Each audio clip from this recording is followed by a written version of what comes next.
अस्सलाम वालेकुम dear students class 10th।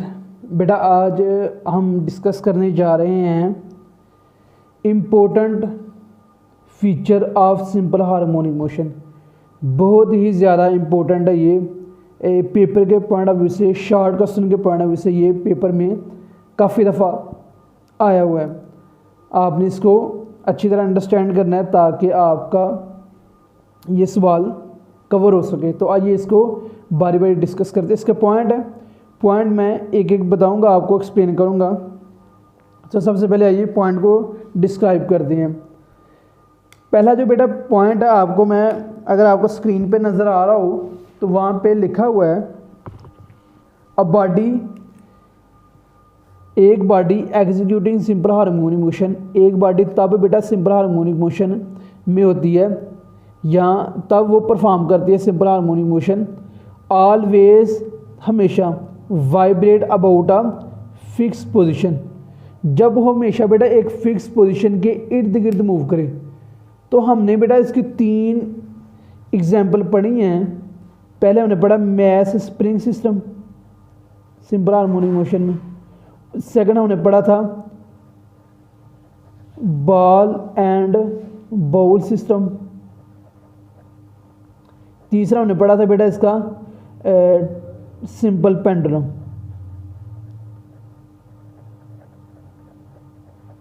ये हमने 3 एग्जाम्पल डिटेल के साथ पढ़ी हैं। इनमें हमने यही चीज़ देखा बेटा, स्प्रिंग में भी क्या होता था कि आपका जो स्प्रिंग है वो आपने बांधा हुआ था किसी सपोर्ट के साथ, आगे मूव करता था, जब उसे छोड़ते तो वो पीछे आता था, आगे पीछे ऐसे मूव कर रहा था, लेकिन वो एक फिक्स पॉइंट के ही इर्द गिर्द वाइब्रेट करता था। मीन्स अगर आप उससे ज़्यादा खींचते तो वो ज़्यादा आगे मूव करता था, जब आप उसे छोड़ देते तो वो अपनी वो वस्ती पोजीशन की तरफ जाता था, फिर वापस आ जाता था। तो ऐसे वो अपने मीन पोजीशन के इर्द गिर्द क्या करता था, मूव करता था। बॉल एंड बॉल सिस्टम में आपने देखा था, एक बॉल होता है हमारे पास, उसमें जो बॉल थी हम इसको यहाँ पे ले जाते थे एक्सट्रीम पोजीशन पे और इसको भी यहाँ पे। तो क्या करते थे, वो जो पोजीशन थी, जो बॉडी थी, एक्सट्रीम पोजीशन पे जब बॉडी जाती थी तो वो अपनी मीन पोजीशन की तरफ ही वापस आती थी। तो यहाँ से भी ये पता चलता कि वो अपनी जो मीन पोजीशन की इर्द गिर्द बॉडी हमेशा क्या करती है, वाइब्रेट करती थी। सिंपल पेंडुलम में हमने ये देखा, आपके पास एक बाउब होता है और वो भी क्या करता है, अपनी मीन पोजीशन के इर्द गिर्द क्या करता था, वाइब्रेट करता था। तो बेटा पहला पॉइंट उसने ये कहा कि जो सिंपल हार्मोनिक मोशन होती है वो तब ही परफॉर्म होती है जब हमेशा जो भी बॉडी है वो अपनी मीन पोजीशन के इर्द गिर्द क्या करे, वाइब्रेट करते हो। तीनों एग्जांपल से यही पता चल रहा है कि सिंपल हार्मोनिक मोशन में तीनों ही चीज़ें अपनी फिक्स पोजीशन के इर्द गिर्द क्या कर रहे हैं, वाइब्रेट कर रहे हैं। सेकंड पॉइंट पे आए, कहते हैं इट एक्सेलरेशन, इसका जो एक्सेलरेशन होता है is always directed toward the mean position, कि इसका जो एक्सेलरेशन होता है ना बेटा वो हमेशा मीन पोजीशन की तरफ होता है। कैसे, स्प्रिंग वाले एग्जांपल ले लेते हैं आप, तीनों में से आप कोई भी ले सकते हैं, वैसे मैं बता रहा हूँ कि आप स्प्रिंग वाली ले लें। इसको जब हम बेटा खींचते हैं तो आगे की तरफ मूव करता है, यहाँ पे आ जाता है लेट्स सपोज। जब हम इसे छोड़ देंगे, यहाँ से रिलीज़ कर देंगे, तो इसकी जो कोशिश होगी कि मैं अपनी मीन पोजीशन की तरफ मूव कर जाऊँ। यहाँ पे इसकी वेलोसिटी क्या थी, 0 थी। जब हमने इसे मूव करवाया, इसकी वेलोसिटी, फाइनल वेलोसिटी कोई ना कोई वेलोसिटी होगी, v होगी। यहाँ 0 थी, यहाँ पे v है, वेलोसिटी में चेंज आ गया। जब वेलोसिटी में चेंज आएगा तो बेटा वहाँ पे एक्सेलरेशन पैदा हो जाएगा। तो एक्सेलरेशन की डायरेक्शन हमेशा वो बताएगा यहाँ पे कि अपने टुवर्ड्स द मीन पोजीशन होता है। इसकी जो डायरेक्शन होगी, जब इसे छोड़ेंगे तो इसकी कोशिश क्या होती है, यहाँ से स्प्रिंग की मीन पोजीशन की तरफ, यहाँ पीछे की तरफ मूव करें। यहाँ पे आएगा तो फिर इसकी कोशिश होगी मैं यहाँ आगे मूव करूँ फिर पीछे। तो ये नहीं कि इसकी कोशिश होती है कि मैं अपनी मीन पोजीशन पे वापस आ जाऊँ। तो क्या होगा, with the passage of time, 5 second बाद, 10 सेकंड बाद, 1 मिनट बाद, तो वो आहिस्ता आहिस्ता आहिस्ता अपनी एनर्जी लूज़ करता हुआ अपनी पोजीशन पे वापस आ ही जाएगा। तो यहाँ से दूसरा पॉइंट भी क्लियर होता है कि एक्सेलरेशन की डायरेक्शन जो होती है वो हमेशा अपने मीन पोजीशन की तरफ होती है। जैसे एक बंदा घर से बाहर से निकला हो, वो जितनी देर मर्जी घर से बाहर रह ले, लेकिन आखिर उसे अपने घर ही आना होता है। यानी अपनी मीन पोजीशन पे, अपनी वस्ती पोजीशन पे ही आना होता है जहाँ पे इसने स्टे करना सारी उम्र। तो वो घर से आगे चला जाए, घर से पीछे चला जाए, लेकिन वो हमेशा अपने घर के इर्द गिर्द ही चक्कर काटता है इंसान हमेशा, तो रहना उसने वहाँ ही होता है। तो इसी तरह ये मैंने डेली लाइफ से वैसे एग्जांपल आपको दी है। तो दूसरा पॉइंट क्या है कि इसकी एक्सेलरेशन हमेशा directed toward the mean position, अपने वस्ती पोजीशन की इर्द गिर्द ही होती है। थर्ड पॉइंट बेटा इसका देखें, कहते हैं मैग्नीट्यूड ऑफ एक्सेलरेशन, यानी कि जो एक्सेलरेशन की मैग्नीट्यूड है, एक्सेलरेशन की वैल्यू। अब एक्सेलरेशन कितना चेंज हुआ है, 2 मीटर फी सेकंड स्क्वायर एक्सेलरेशन चेंज हुआ है, या 3 मीटर फी सेकंड एक्सेलरेशन। ये वैल्यू है जो 2, 3, 4, 5, ये मैग्नीट्यूड इससे कहते हैं। The magnitude of acceleration is always directly proportional to the displacement from the mean position.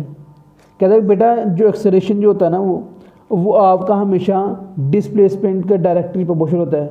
Let's suppose आप सिंपल पेंडुलम आप ले लें, यहाँ से बेटा बॉडी हम जितनी दूर लेके जाएंगे ना, जितना ज़्यादा डिस्प्लेसमेंट मूव करवाएंगे, उतना ही ज़्यादा यहाँ पे एक्सेलरेशन पैदा होगा। क्यों? यहाँ पे अगर हम बॉडी को यहाँ से यहाँ पे लेके जाते हैं, थोड़ी सी वेलोसिटी चेंज होगी। जब हम बॉडी को यहाँ से यहाँ पे लेके जाते हैं तो ज़्यादा वेलोसिटी चेंज होगी। जब हम बॉडी को और दूर लेके जाते हैं तो ज़्यादा वेलोसिटी चेंज होगी। एक्सेलरेशन का जो तल्लक होता है बेटा वो वेलोसिटी चेंज के साथ होता है। जब ज़्यादा वेलोसिटी चेंज होगी तो वहाँ पे ज़्यादा एक्सेलरेशन पैदा होगा। वेलोसिटी कब चेंज होती है? जब कोई बॉडी ज़्यादा डिस्प्लेसमेंट कवर करे, ज़्यादा दूर जाए। अगर बॉडी ज़्यादा दूर जाएगी, ज़्यादा डिस्प्लेसमेंट कवर करेगी, तो वहाँ पे ज़्यादा एक्सेलरेशन पैदा होगा। Acceleration is directly proportional to the displacement. तो फिर इस तरह ज़्यादा फासला कवर करेगी तो वहाँ पे एक्सेलरेशन भी क्या होगा, ज़्यादा होगा। तो इसलिए उन्होंने कहा कि डायरेक्टली प्रोपोर्शनल है ये डिस्प्लेसमेंट और एक्सेलरेशन। इसमें बड़ी इंपॉर्टेंट बात करता है वो acceleration zero at mean position. Mean position में बेटा ये मीन पोजीशन आपकी यहाँ पे एक्सेलरेशन जीरो होता है, क्योंकि यहाँ पे बॉडी रेस्ट पे होती है, वेलोसिटी में कोई चेंज नहीं आता। जब वेलोसिटी में कोई चेंज नहीं आता तो यहाँ पे जो एक्सेलरेशन होगा वो जीरो होगा। एक्सेलरेशन पैदा ही तब होता है जब वेलोसिटी में चेंज आए। तो जब बॉडी ही रेस्ट पे है, कोई वेलोसिटी नहीं है, तो वहाँ पे एक्सेलरेशन क्या होगा, जीरो होगा। एम से मुराद मीन और पी से मुराद पोजीशन। तो एक्सेलरेशन बेटा मीन पोजीशन पे जीरो होता है। क्यों जीरो होता है? क्योंकि वेलोसिटी वहाँ पे जीरो होती है। Acceleration maximum eight extreme position. कहते हैं यहाँ पे जो एक्सट्रीम पोजीशन होती है ना आपकी, यहाँ पे एक्सेलरेशन मैक्सिमम होता है। क्यों होता है? क्योंकि यहाँ पे वेलोसिटी में चेंज आ गया होता है। यहाँ पे वेलोसिटी बॉडी की वेलोसिटी होती है यहाँ पे। ज़ाहिर सी बात है यहाँ पे वेलोसिटी आपकी ज़ीरो थी, जब यहाँ से मूव करके यहाँ पे जाएगा कोई ना कोई वेलोसिटी होगी। जब वेलोसिटी होगी तो वहाँ पे एक्सेलरेशन भी होगा। तो मीन पोजीशन में बेटा वेलोसिटी ज़ीरो होने की वजह से एक्सेलरेशन ज़ीरो होता है, और एक्सट्रीम पोजीशन में वेलोसिटी की कुछ ना कुछ वैल्यू होने की वजह से वहाँ पे एक्सेलरेशन मैक्सिमम होता है। ये था हमारे पास है थर्ड पॉइंट।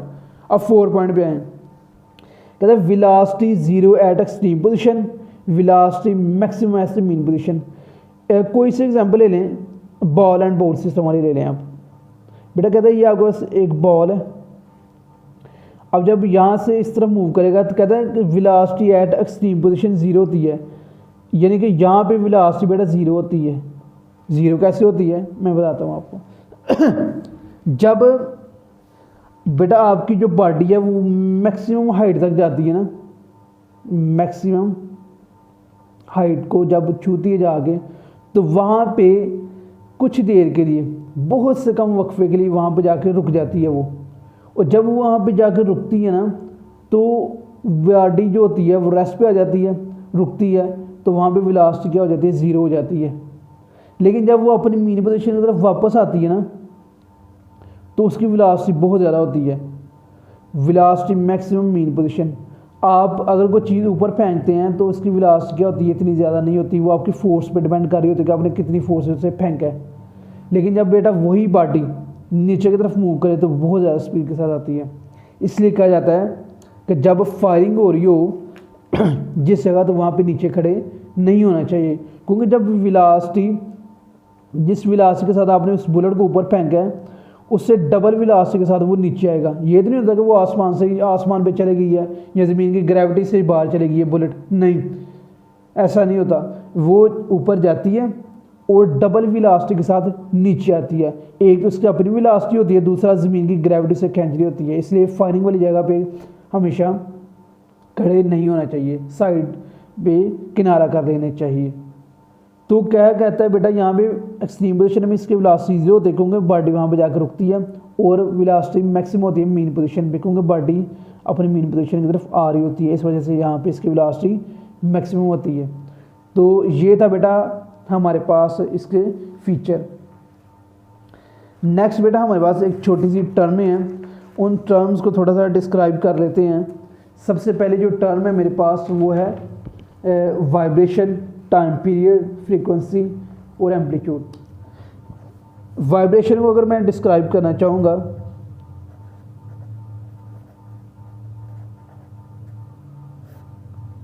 तो वाइब्रेशन की मैं डेफिनेशन अगर आपको यहाँ से बुक से ही शो करवा देता हूँ ताकि आपको कन्फ्यूजन ना रहे। ये बेटा one complete round trip of vibrating body about it's mean position.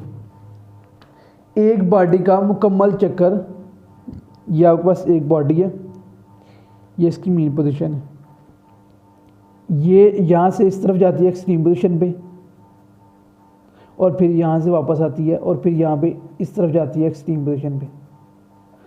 बेटा वो कहता है कि बॉडी का यहाँ से इस तरफ मूव करके जाना, फिर यहाँ पे आना, फिर यहाँ पे आना और फिर यहाँ पे आना। ये मुकम्मल जो चक्कर होता है, या सर्कल आप ले रहे हैं, सर्कल, ठीक है, यहाँ से इस तरफ मूव करके फिर दोबारा इस पोजीशन में आना, ये एक मुकम्मल वाइब्रेशन है। एक मुकम्मल round trip is called a vibration. दूसरी बेटा जो टर्म यहाँ पे वो है टाइम पीरियड।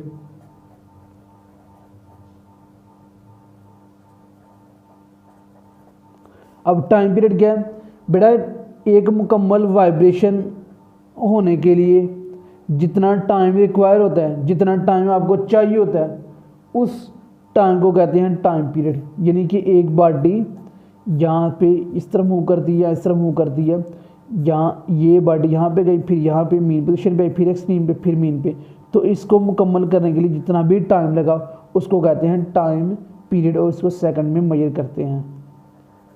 तीसरा बेटा जो पॉइंट आपके पास वो है फ्रीक्वेंसी। फ्रीक्वेंसी बेटा होती है कि एक सेकंड के अंदर इसने कितनी वाइब्रेशन मुकम्मल की। एक सेकंड में अगर एक वाइब्रेशन मुकम्मल करता है तो उसकी फ्रीक्वेंसी 1 होगी। अगर एक सेकंड में कोई चीज़ 2 वाइब्रेशन कंप्लीट कर ले तो उसकी फ्रीक्वेंसी 2 होगी। अगर एक सेकंड में वाइब्रेशन 3 करता है तो उसकी फ्रीक्वेंसी 3 होगी। फ्रीक्वेंसी कहते हैं एक सेकंड के अंदर कोई भी बॉडी है, कोई भी ऑब्जेक्ट है, वो कितनी वाइब्रेशन कंप्लीट करती है। ये वाइब्रेशन यानी एक चक्कर अगर एक सेकंड में करता है तो एक फ्रीक्वेंसी होगी, 2 करता है 2 होगी। एक सेकंड के अंदर अगर उसकी जो वाइब्रेशन है वो 5 है तो उसकी जो फ्रीक्वेंसी वो 5 होगी। फ्रीक्वेंसी का बेटा जो यूनिट होता है वो हर्ट्स होता है, जहाँ पर सेकंड होता है, 2 यूनिट्स होते हैं। अगर बेटा वो एक सेकंड के अंदर एक चक्कर मुकम्मल करती है तो उसकी जो फ्रीक्वेंसी होगी वो 1 हर्ट्स होगी। अगर 2 करता है चक्कर मुकम्मल तो 2 हर्ट्स होगी। इसके बाद है बेटा एम्पलीट्यूड। एम्पलीट्यूड बेटा ये मैं थोड़ा सा क्लियर कर देता हूँ क्या होता है ये। जब आप किसी बॉडी को एक्सट्रीम पोजीशन पे लेके जाते हैं खींच के, फोर्स लगा के, तो बेटा ये मैक्सिमम जो फासला होता है ये जहाँ तक उस बॉडी को आप खींच सकते हैं, ये जो मैक्सिमम डिस्प्लेसमेंट होता है आपका मीन पोजीशन से लेकर एक्सट्रीम पोजीशन के दरमियान, इसको कहते हैं एम्पलीट्यूड।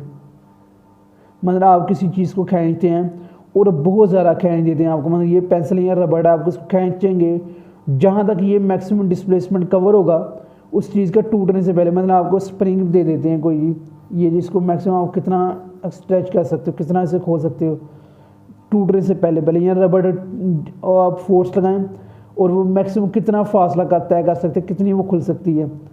तो जो भी बॉडी मैक्सिमम डिस्प्लेसमेंट कवर करती है मीन पोजीशन से एक्सट्रीम पोजीशन के दरमियान, उसको कहते हैं एम्पलीट्यूड। और इसका जो यूनिट होता है बेटा है तो ये डिस्टेंस ही है, एम्पलीट्यूड इसका यूनिट होता है मीटर। तो ये थे बेटा ये जो मैंने आपको 2 टॉपिक करवाए हैं इसी के अंदर, एक important feature of simple harmonic motion और एक ये टर्म जो फ्रीक्वेंसी, वाइब्रेशन और टाइम पीरियड वगैरह। तो ये बेटा बहुत ज़्यादा इंपॉर्टेंट है, ये पेपर के पॉइंट ऑफ व्यू से शॉर्ट क्वेश्चन में आती होती हैं। आई होप आपको समझ आई होगी। अगर किसी पॉइंट की नहीं समझ आई आप कमेंट्स के थ्रू में बता सकते हैं। अल्लाह हाफिज़।